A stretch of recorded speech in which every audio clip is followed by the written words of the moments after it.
तो अब लोग मुझे कहते हैं रूहानी इलाज का इसको पता कुछ है नहीं और रूहानी इलाज की फील्ड में इसने टांग अड़ा दी है। तो मैं थोड़ा सा आपको जादू के बारे में बताऊं, फिर ये बताऊंगा कि कुरान से जादू कैसे होता है। देखो जादू की हकीकत क्या है। जादू दो किस्म पर है। जादू की हकीकत पहले बताता हूं, डेफिनेशन, कि कोई ऐसा काम हो जिसके असबाब मख्फी हो। देखो जब भी कोई काम होता है उसका सबब हमारे सामने होता है। जब भी कोई काम होता है उसका सबब हमारे सामने होता है। जैसे मैं आपसे कहता हूं भाई पानी चाहिए मुझे, आप जाएंगे दो टांगों पे चल के वहां से नल का खोलेंगे, गिलास लेकर आएंगे, तो मेरे लिए कोई अचंभे की बात नहीं है ये, क्योंकि मुझे पता है कि ये एक सबब है। चल के गए, नल का खोला, गिलास में पानी गिरा, आए, पानी पिया, सैर हो गए, ये कोई अचंभे की चीज नहीं है। बास काम ऐसे हो रहे होते हैं जिसकी लॉजिक होती है मगर हमें नजर नहीं आ रही होती। बगैर लॉजिक के काम सिर्फ अल्लाह कर सकता है, याद रखो। असबाब का मोहताज सिर्फ अल्लाह की जात है जो असबाब की मोहताज नहीं है।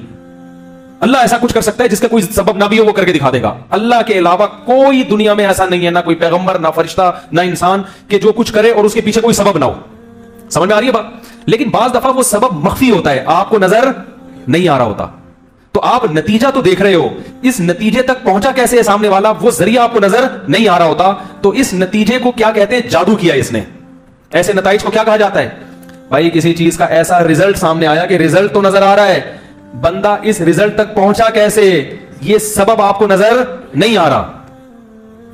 लिहाजा वो आपके लिए अचंभे की चीज होती है। हकीकत में कोई अचंभा नहीं होता, कोई अजीब काम नहीं होता, आपको लग रहा होता है क्योंकि आपने उन असबाब से वाकिफ नहीं होते, सामने वाला वाकिफ होता है।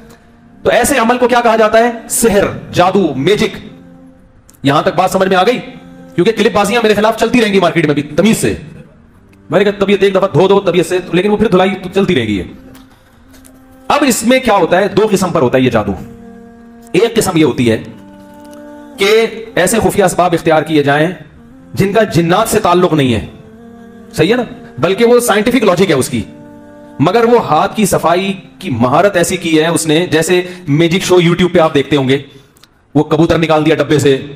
हमारे हम स्कूल में पढ़ते थे तो वो एक साहब आए, वो ऐसी मैजिक दिखाने के लिए, अखबार को उन्होंने घुमाया, उसमें दूध डाल दिया, पूरा जग दूध का भर दिया उसको। जब खोला तो कुछ भी नहीं, अखबार वैसे का वैसे ही, सही है ना। मुंह से बॉल निकाल रहे हैं। वो एक बंदे को खड़ा किया, उसको यूं हैंडपंप की तरह चलाना शुरू किया तो मुंह से बॉल निकली उसकी।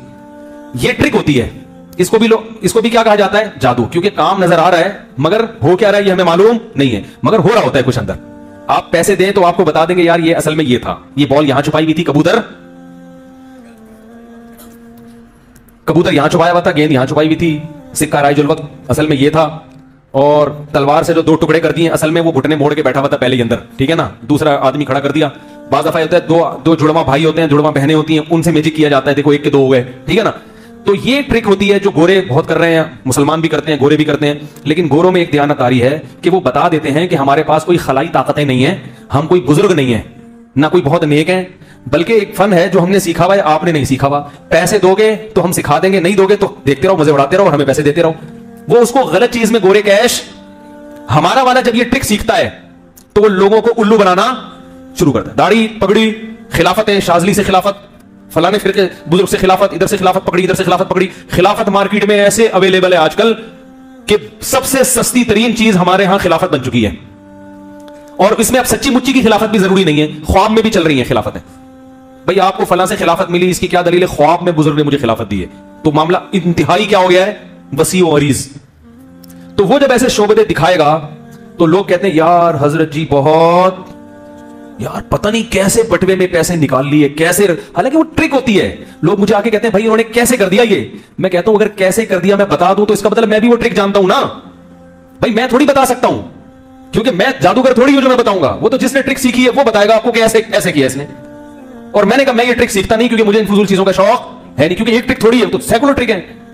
तो अंग्रेज में और हमारे यहां के जो फ्रॉडियों में फर्क क्या है कि गोरा बताएगा कि मैं कोई रूहानी पेशवा नहीं हूं, ना मुझे गैब की खबर मालूम, कुछ भी नहीं, भाई ये खेल है, एंजॉय करो, पतली गली से निकलो। और अगर सीखना चाहते हो तो जितना मुश्किल खेल होगा उसकी कीमत उतनी ही ज्यादा। भाई इसके 1 करोड़ लूंगा, इसके 50,000 लूंगा, इसके वगैरह वगैरह। समझ रहे कि नहीं समझ रहे? हमारे वाले क्या घुमाते हैं उसको?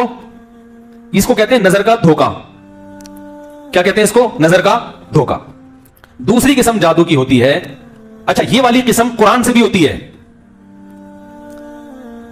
बल्कि इसमें एक किस्म क्या होती है जो मैंने बताया ना, नजर का धोखा। नजर के धोखे में कुछ और चीजें भी हैं। एक तो ये हाथ की सफाई है ना, मिसमेरिज्म भी होता है उसमें। आप किसी को किसी काम पे लगा देते हैं, उसकी कुव्वते ख्यालिया में आप घुस जाते हैं और जो ख्याल आपके दिमाग में है आप वो ख्याल उसके दिमाग में उतारने में कामयाब हो जाते हैं। इसकी मैं मिसाल दूंगा तो बात समझ में आएगी। ये भी जादू की एक किस्म है जो इसी में दाखिल है, खुफिया असबाब, लेकिन इसका तरीका दूसरे से क्या है, मुख्तलिफ है। मसलन एक रूहानी आमिल को हमने पकड़ा, पुरानी बात है, बड़ा फ्रॉडी था वो, लेकिन नेक बना हुआ था, काफी चेहरे पे बाकायदा नूर खरीद के लगाया हुआ था उसने, पूरे नूर के डिस्टेंपर खाली किए हुए थे। उसने क्या किया है, हमने उसको पकड़ा, हमने कहा भाई, हमारे उस्ताद ने पकड़ा, बोला तू क्या करता है यार, तू क्यों नहीं। अब उसके पास हुआ ये कि बे औलाद जोड़े चले गए, मियां बीवी ना, कि हमारे औलाद नहीं हो रही। उसने कहा ठीक है, इतने बकरे लाओ, इतनी मुर्गियां लाओ, इतना फलाना करो, इतना ये करो, ये फलीते पलीते जलवाता रहा उनसे। अब ये क्या हो रहा है, उनको ये एहसास दिला रहा है कि कुछ होने वाला है। समझ में आ रही बात? हालांकि उसको वो खुद उसने बताया, हमारे सामने इतराफ किया उसने कि है कुछ भी नहीं मैं कहां से औलाद दे सकता हूं भाई, कुछ भी नहीं मेरे पास, बॉसों के अपने बच्चे नहीं हो रहे होते। तो उसने कहा एक माहौल क्रिएट करना पड़ता है।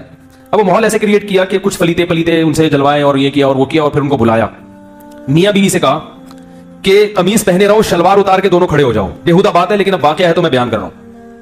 अब इससे क्या होगा, उनको एकदम, क्योंकि शलवार उतार के अगरचे मियां बीवी हैं और तन्हाई में है, मगर फिर भी एक ऐसे एक जो है ना, वो एकदम इंसान पे घबराहट सी तारी होती है, लेकिन उनको ये एहसास दिलाया जा रहा है कि बेटा कुछ बहुत बड़ा मकाम होने वाला, को बड़ा अमल करने वाला, क्योंकि ऐसे ही तमीज से बिठा देगा तो नहीं होगा। अब उनको ये है, वो बेचारे शलवार उतार के, कमीजें उनकी लंबी थी, खड़े हो गए। वो आमिल खुद बता रहा है। आमिल नहीं भी बताता ना तो मैं फिर भी आपको बताता कि ऐसा होता है। लोग कहेंगे देखो इनको एक आमिल ऐसा मिल गया, उन्होंने वो बेवकूफ बना दिया तो बन गए। ये तो मैं आपको मजीद, ये तो एक तयशुदा बात है कि मिसमेरिज्म का, हिप्नोटाइज का एक असर होता है, आप दिमाग को कैप्चर कर लेते हैं। ये इल्म तो गोरे भी जानते हैं, उनके यहां भी पढ़ाया जाता है ये इल्म, दिमाग को कैसे कैप्चर किया जाता है सामने वाले के। तो अब क्या किया कि उनको खड़ा, अब वो उनको ये एहसास कि कुछ होने वाला है। फिर उनसे कहा कि इदा ज़ुलज़िलतिल अर्दु ज़िलज़ालहा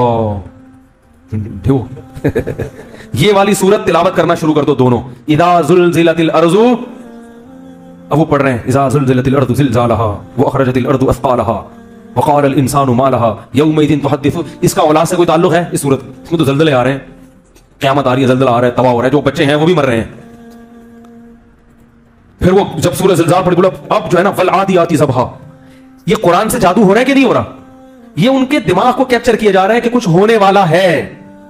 फिर क्या किया उस आमिल ने, फिर उनसे बोला जोर से आवाज बुलंद, आवाज बुलंद। वो पढ़ते पढ़ते पढ़ते पढ़ते अचानक एक मटका आया है, धड़ाम से आके उन दोनों के सामने गिरा और टूटा, और उसमें से पुतले निकले जिसमें मियां बीवी के पुतले थे और उनमें सुइयां थी, और उस आमिल ने वो सुइयां निकाली। बोला देखो कितना खतरनाक जादू था तुम्हारे ऊपर, मटके थे उसमें पुतले लगा के तुम्हारे अंदर सुइयां डुबी हुई थी, और आज ये मटका टूट गया। ओ बड़े खुश पजामे पहन के बाइज्जत वापस। हालांकि ना कोई मटका गिरा ना कोई टूटा। ये जो उनसे सूरह ज़िलज़ाल पढ़वा रहा है ना, उनको ये एहसास हो रहा है कि कुछ हो रहा है, हो रहा है, हो रहा है, हो रहा है। तो इसमें कुरान पढ़वाना जरूरी नहीं है, कुछ भी। हिंदू अपने मंत्र पढ़वाते हैं, अंतर मंत्र कली करंतर हो जा मंत्र छू। हम बचपन में बहुत पढ़ते थे ना, जब वो ऐसा कोई देखते थे तो जाके फिर अंतर मंत्र कली करंतर हो जा मंत्र छू, ये याद हो गया था हमें। तो हिंदू अंतर मंत्र पढ़ रहे होते अपने, सही है ना? कुछ भी पढ़ लो, इंग्लिश पढ़ लो, उर्दू पढ़ लो, अरबी का असर ज्यादा होता है। मुसलमान समझते हैं कुरान पढ़वाया जा रहा है तो कोई अच्छा काम ही होगा।